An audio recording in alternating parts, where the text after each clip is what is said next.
usage of ICT with the expertise of communication, English language teaching, and contemporary literacy theories with 16 years of experience and currently working in GL Budget Group of Institution.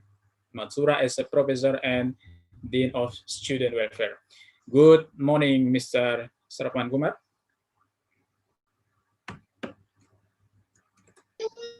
Hello. Good afternoon, good morning, good evening, everyone.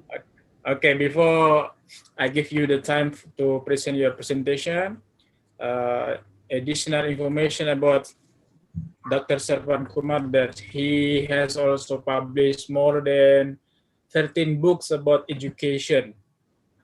Yeah. Just like teaching, writing, and oral communication, fundamental of effective communication, English language teaching, and Kumar, the precious 20 minutes ahead is yours. Thank you.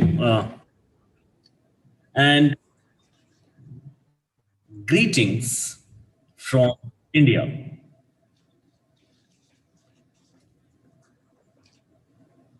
Am I audible?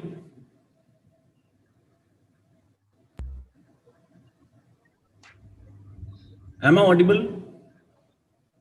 Enable. Oh, yes, please. Enable, please. Yes. Okay. Audible. Yes, please. Okay.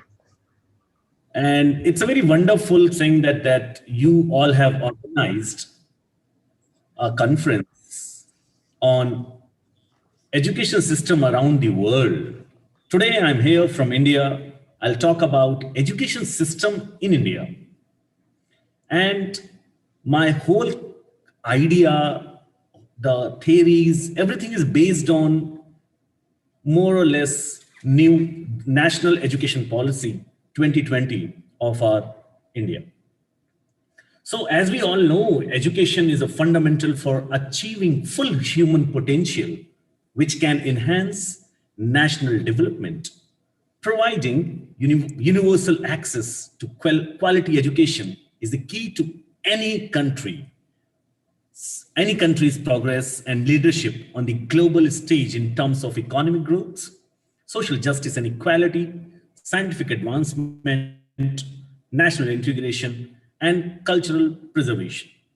Universal high-quality education is the best way forward for developing and maximizing our countries, any countries, rich talents and resources for the good of the individual and society, the country, and the world.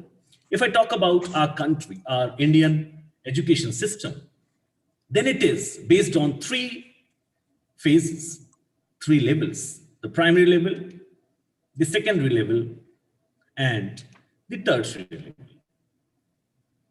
So as of now, the entire education system is based on these three levels. And if I talk about the primary and secondary level, which is based on 10+2 system, where children in the age group of 3 to 6 are not covered in the 10+2 structure, as class 1 begins at age 6. But the world is undergoing rapid changes in knowledge landscape with various scientific and technological advancements, such as the rise of big data, machine learning, and artificial intelligence. And very soon, many unskilled jobs worldwide may be taken over by machines. While the need for a skilled workforce, particularly involving mathematics, computer science, and the data science in conjunction with the multidisciplinary abilities across the sciences, social science, and humanities, will be increasingly in greater demand.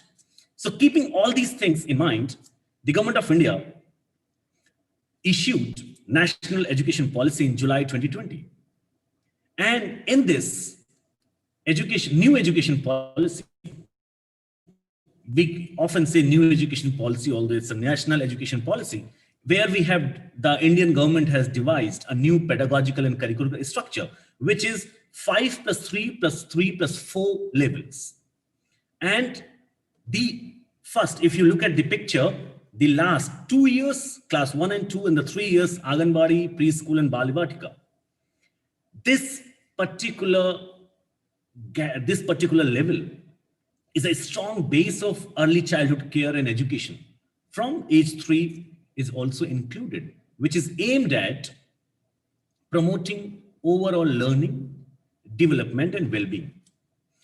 And I'm very much sure that we all know that 85% of a child's cumulative brain development occurs prior to the age of 6, and indicating the critical importance of appropriate care and stimulation of the brain in early years in order to ensure healthy brain development and growth.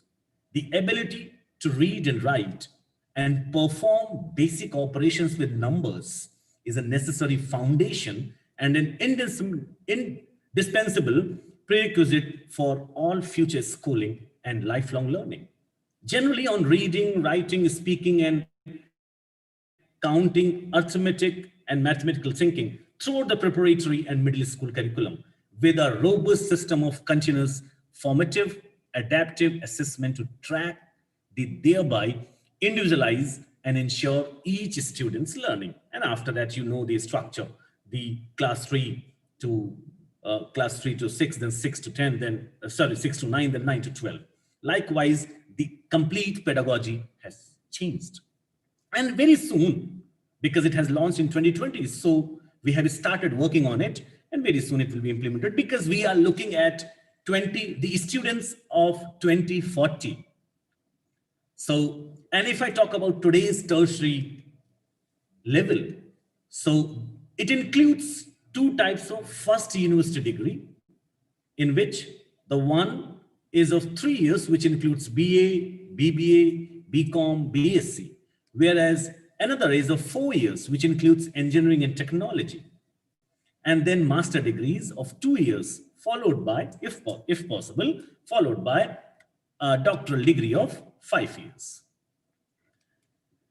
Now, this is the current system, and I talked about the new pedagogical structure of Indian education system also. Now, the problem is students, let's see, today I have taken admission in graduation from art stream. Tomorrow I want and I like music stream. Then I wish to go there, but unable to do that. So the very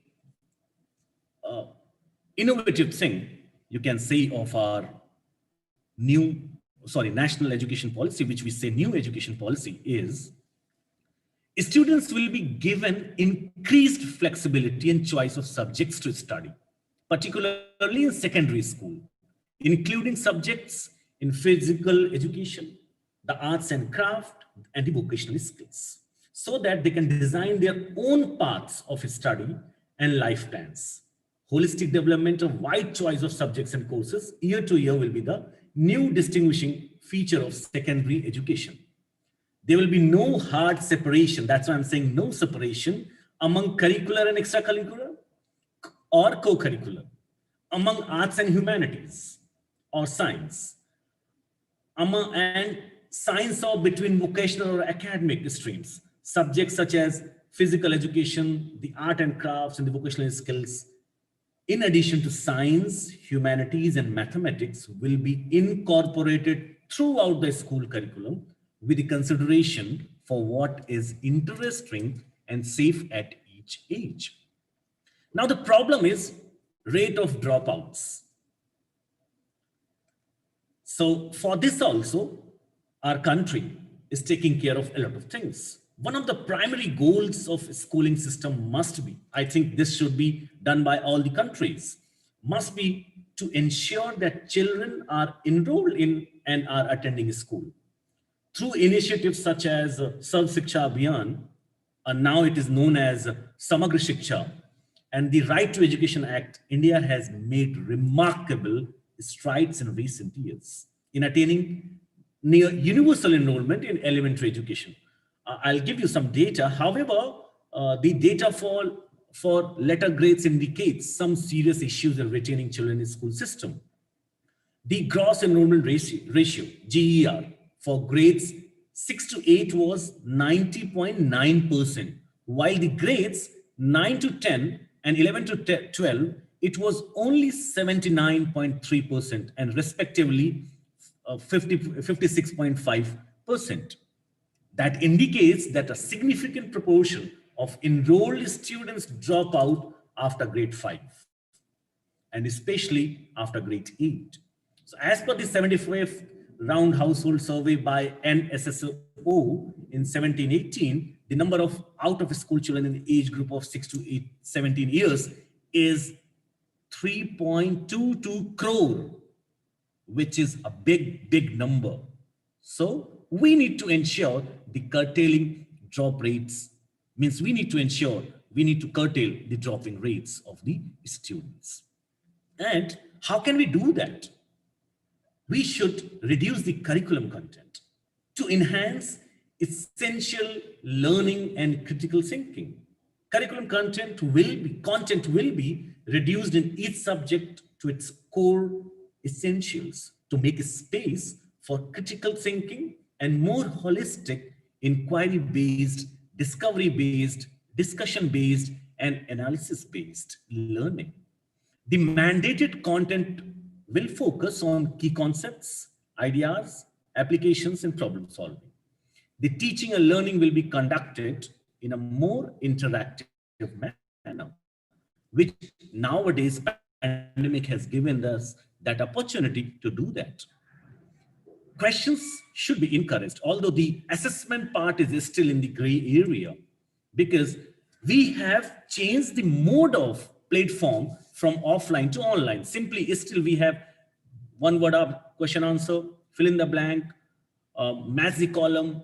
These kind of rubrics are available, but we need to, as a teacher, as a facilitator, we need to think something new, some new tools for assessment. And we should also contain more fun, creative, collaborative, and exploratory activities for students for deeper and more experiential learning.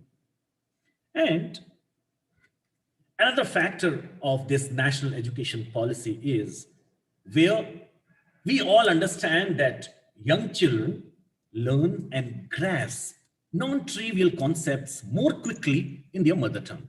I believe you all will agree with this. The policy showcases that the medium of instruction until at least grade 5, but preferably till grade 8 and beyond, will be the home language, mother tongue language, local language, or regional language.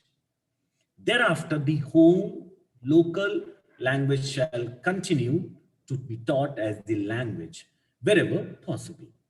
This will be followed by both public and government schools. High quality textbooks, including in science, will be made available in home language or mother tongue language. Teachers will be encouraged to use a bilingual approach, including bilingual teaching learning materials also, with those students whose home language may be different from the medium of instruction. All languages will be taught with high quality to all students. A language does not need to be the medium of instruction for it to be taught and learned well.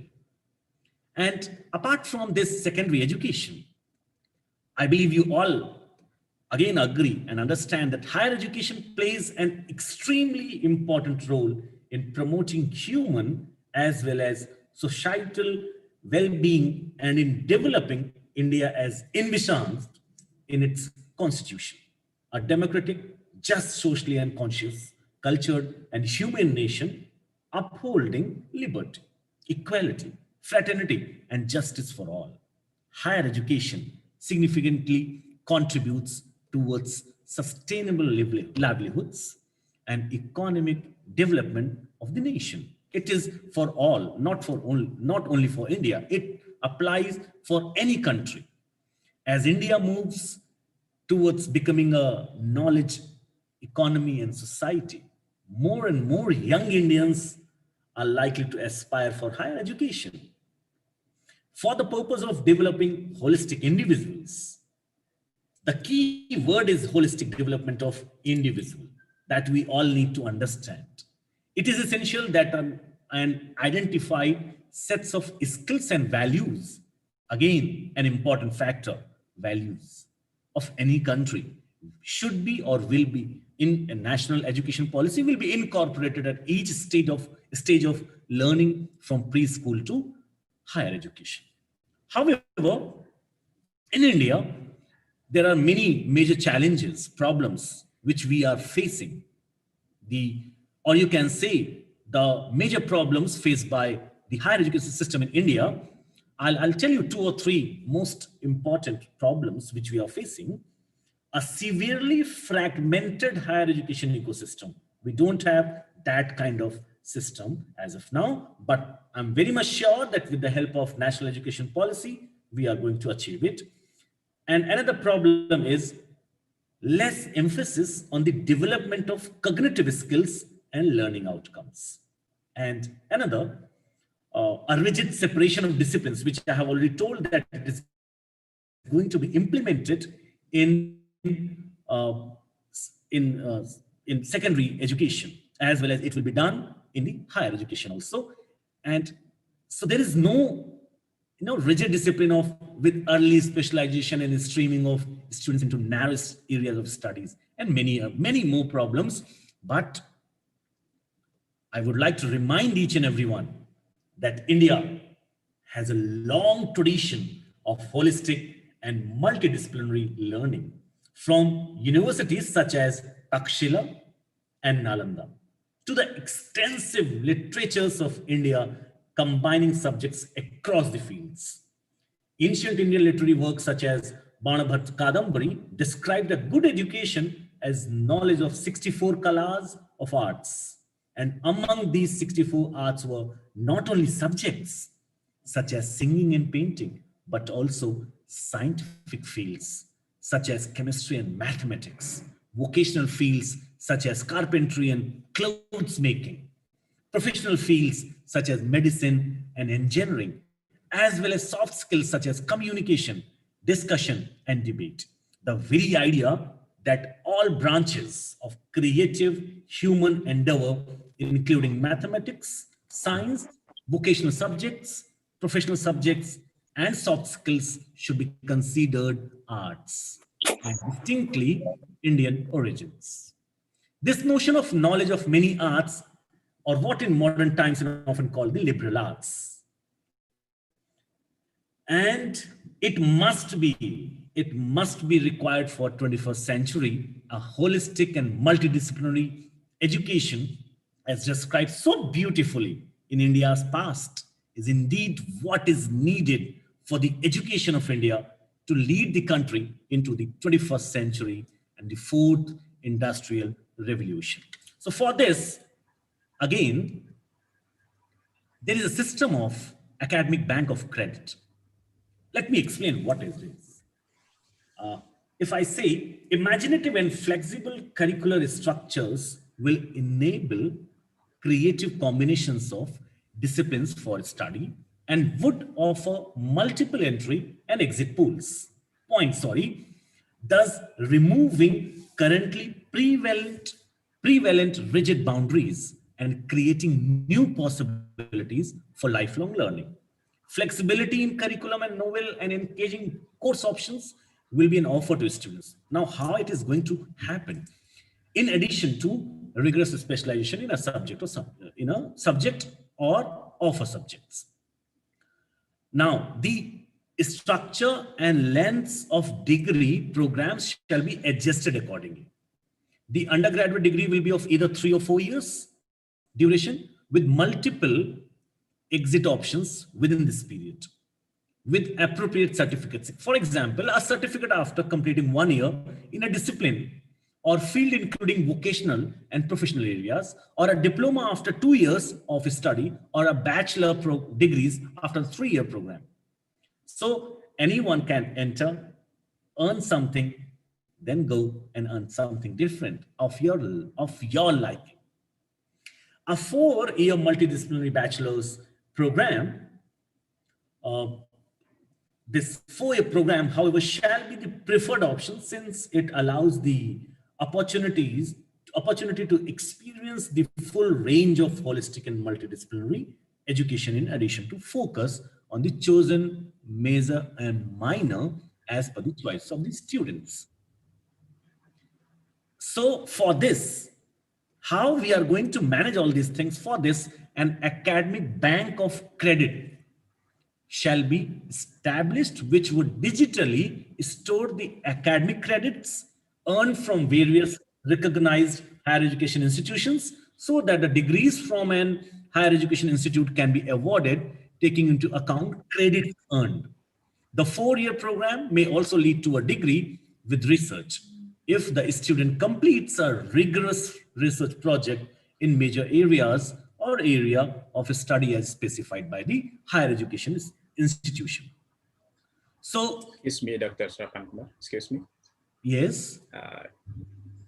Sorry to disturb. You have 1 more minute to finish your presentation, please. Okay, just give me 2 minutes, So not only 1 minute, just give me 2 minutes, let me complete it. And okay. another factor is use of technology. As you all know, India is a global leader in information and communication technology in other cutting-edge domains, so such as space. The Digital India campaign is helping to transform the entire nation into a digitally empowered society and knowledge economy. So, we are going to establish the National Educational Technology Forum to provide a platform for the free exchange of ideas on the use of technology to enhance learning, assessment, planning, and administration. And another factor is National Research Foundation.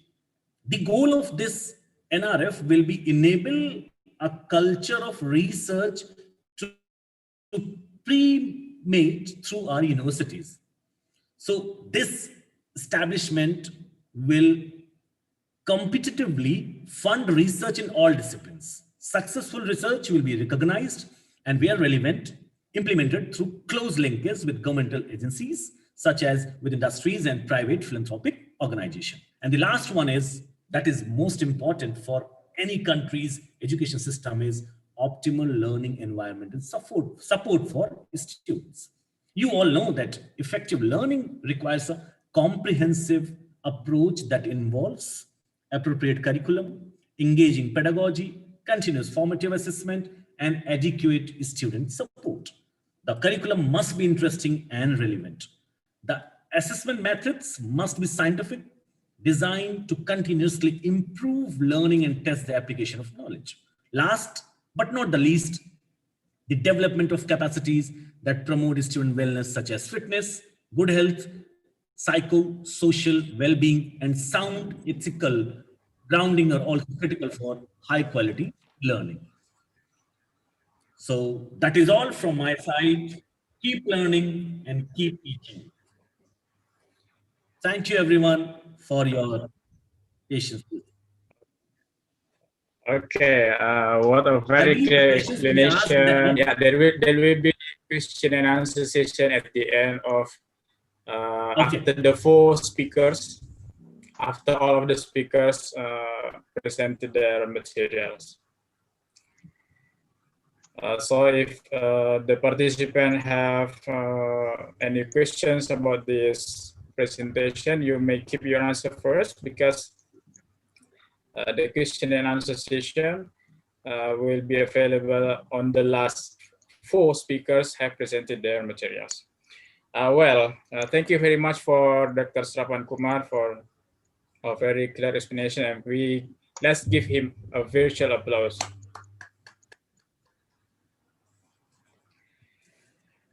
Okay, next, we are going to have the second keynote speaker, and he will be Prima Zuldian, STMT. Good afternoon, Mr. Prima Zuldian. Good afternoon, Mr. Usman. How are you doing? Yeah, I'm fine. Nice to meet you. Currently it's around -7 or -6 in Japan. Oh yeah, so it's almost evening, right? Yeah. Okay. Let me tell you all a little bit about our second speaker, Prima Zuljan STMT. He works for Agency for Assessment and Application Technology, especially Center of Energy Resource Development and Chemical Industry. He has done many researches related to his field and presented plenty of papers in national and international seminar.